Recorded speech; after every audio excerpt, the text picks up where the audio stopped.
शुरू होगी 5 सेकेंड बाद।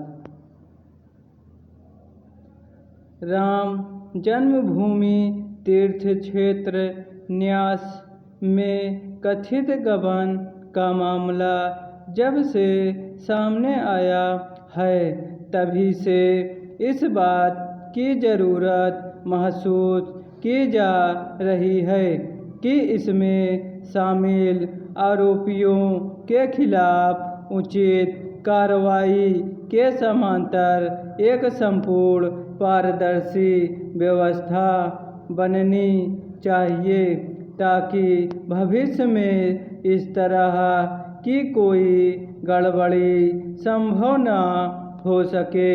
विडंबना यह है कि इस मामले के खुलासे के बाद जहां न्यास के दायरे में जिम्मेदारी तय किए जाने की प्रक्रिया शुरू होनी चाहिए थी वहां शुरू से आरोपों की दिशा भ्रमित करने की कोशिश होती रही।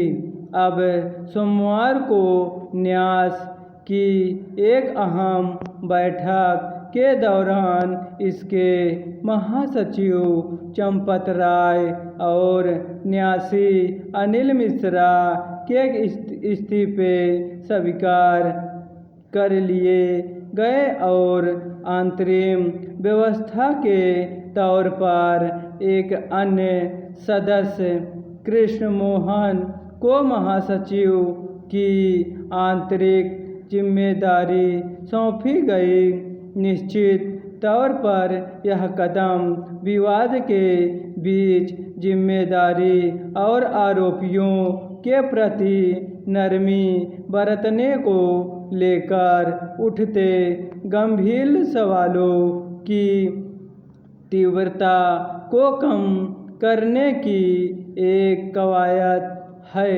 लेकिन इस बीच जैसी असहज करने वाली स्थितियां पैदा हुई उनमें अहम लोगों के भरोसे को कमजोर ही किया है। इस संबंध में अब तक सामने आए आरोप प्रत्यारोपों के बाद स्थिति इतनी उलझ गई है कि जब तक विशेष जांच दल की अंतिम रिपोर्ट नहीं आ जाती तब तक एक तरह की स्पष्टता कायम रहेगी।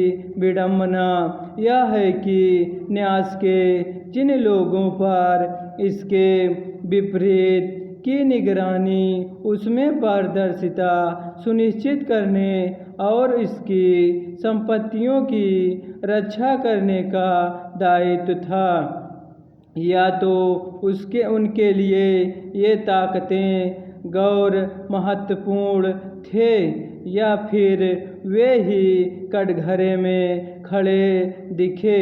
सवाल है कि आरोपों की अनदेखी करके क्या अपनी जिम्मेदारियों से पल्ला झाड़ा जा सकता है। इतने समय तक किसकी देखरेख या संरक्षण में चढ़ावे की चोरी करने वालों का धंधा बेरोक टोक चलता रहा। क्या यह उन तमाम लोगों की भावनाओं के साथ खिलवाड़ नहीं है जिनकी आस्था की बुनियादी पर ही न्यास का समूचा कामकाज टिका हुआ है। लोगों के भरोसे को ताक पर रखकर पैसों का गबन करने की हरकत कैसे संभव हुई। अब यह देखने की बात होगी कि इस अनियमितता के वास्तविक आरोपियों को कानून के कटघरे में खड़ा करके सजा दिलाई जाती है या नहीं। हालांकि न्यास के नए महासचिव का कहना है कि चंदा चोरी के मामले में जो भी दोषी पाया जाएगा उसे सजा दिलाना उनकी प्राथमिकता होगी। निश्चित रूप से सिर्फ इस्तीफा इस मामले का हल नहीं हो सकता। भ्रष्टाचार कानून के दायरे में एक परिभाषित अपराध है तो उसके लिए सजा भी निर्धारित है।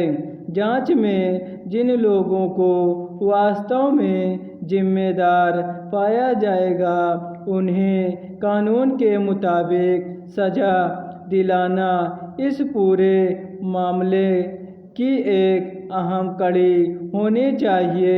यो अनियमितता का जैसा स्वरूप सामने आया है उसके मद्देनज़र अब देश भर के लोगों की नज़र इस पर रहेगी कि मंदिर में चढ़ावे खर्च और वित्तीय खातों की निगरानी सहित न्यास के सभी कामकाज के प्रबंधन और संचालन के लिए जो कई व्यवस्था बनाई जाएगी उसमें संपूर्ण पारदर्शिता सुनिश्चित करने के साथ साथ उन कमियों को दूर करने के क्या किया जाता है जिसकी वजह से न्यास के कोष में इतनी व्यापक गड़बड़ी की गई।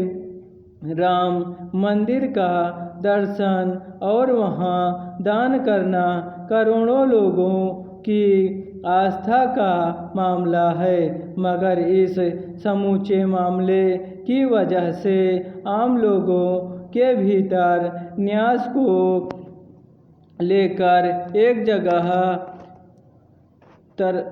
तरह का अविश्वास पैदा हुआ है। उसकी छवि को चोट पहुंची है। स्टॉप।